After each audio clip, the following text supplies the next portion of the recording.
Salam dostlar, bu günləri kanalımızın yeni videosunu yayımlayacağıq. Bu günləri çox maraqlı bir mövzuya toxunacağıq. Dostlar, sizdən xahişim videonu sona qədər izləməkdir. Bu günləri Bitcoin'in niyə hamı üçün vacib olması haqqında danışacağıq. Bu gün çox maraqlı, amma bəzən hamının biraz qarışdırdığı bir mövzuya toxunacağıq. Niyə Bitcoin hamı üçün vacibdir? Dostlar, bunu sadəcə investorlar ya da kripto ilə maraqlananlar üçün yox, ümumiyyətlə hər birimiz üçün niyə önəmli olduğu haqqında danışacağam. Adətən insanlar deyir ki, mən kriptoya maraqlı deyiləm. Bitcoin mənlik deyil. Amma əslində Bitcoin sən, mən, hamımızın həyatına birbaşa təsir edən bir anlayışdır. Gəlin biraz əvvələ gedək dostlar.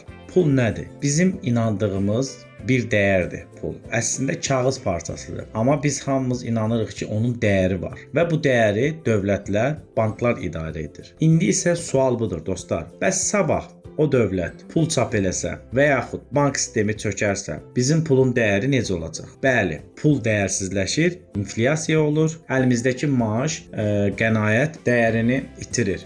Dostlar, Bitcoin'in fərqi də məhz buradadır ki, heç kim onun üzərində tam nəzarət etmir. Mərkəzi olmayan bir valyuta sistemidir Bitcoin. Bitcoin'ə nə mərkəzi bank, nə də ki hökumət nəzarət edə bilmir. O tam mərkəzsiz bir sistemdir. Yəni sən öz puluna özün sahibsən. Heç kim bu pulu sənə göndərmək olmaz deyə bilmir. Bir kiliklə dünyanın istənilən yerinə göndərə bilərsən, heç banka getmədən, heç bir vasitəçi olmadan da bunu özün şəxsən edə bilərsən. Bir düşünmək lazımdır. Bankdan pul göndərmək istəyəndə neçə mərhələ keçməli oluruq dostlar? Komissiya tutulur, bəzən gecikir, bəzən limit qoyurlar, amma Bitcoin'də bu kimi məsələlər yoxdur. Əslində Bitcoin sadəcə pul qazanmaq aləti deyil dostlar, azadlığın bir formasıdır. Yəni insanın öz puluna, öz dəyərinə sahib çıxmasıdır. İndi bax dostlar, biz illərlə pul sisteminə öyrəşmişik. Bir çox insan üçün bank nə deyirsə o düzgündür.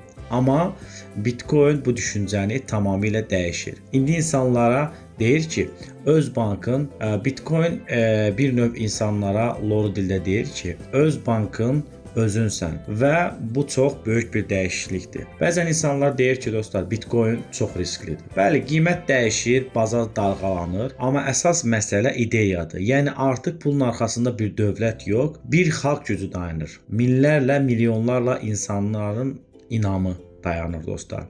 Bu da onu fərqli edir ki, bu da onu fərqlidir. Məsələn, 2008-ci ildə böyük maliyyə böhranı oldu. O vaxt çox insan banklara inamını itirdi. Və məhz o vaxt Bitcoin ortaya çıxdı. Yəni banka güvənmirsənsə, sistemini dəyiş mesajını verdi bir növ olaraq. 2025-ci ilə gəlib çatmışıq. Dünyada artıq milyonlarla insan Bitcoin istifadəçisidir. Artıq şirkətlər, ölkələr belə onu tanıyır. Deməli, bu artıq bir keçici trend deyil, gələcəyin bir parçası halına gəlir dostlar. Əgər siz bugün onu tam başa düşməsəz belə, ən azı nə olduğunu öyrənmək artıq bir addımlığınızdadır. Çünki sabah bəlkə də maaşlar, müqavilələr, ticarət hamısı kripto əsasda olacaq. Ona görə bu mənlik deyil demək, elə bir 1995-ci ildə internet mənlik deyil demək kimi bir şeydir. Son olaraq dostlar bir şey deyim. Bitcoin sadəcə texnologiya deyil. Bu insanların azadlığa, ədalətə və öz dəyərlərinə sahib çıxma arzusu kimi bir hərəkatdır. Və bəli, o hərəkət artıq başlayıb. İndi sual budur.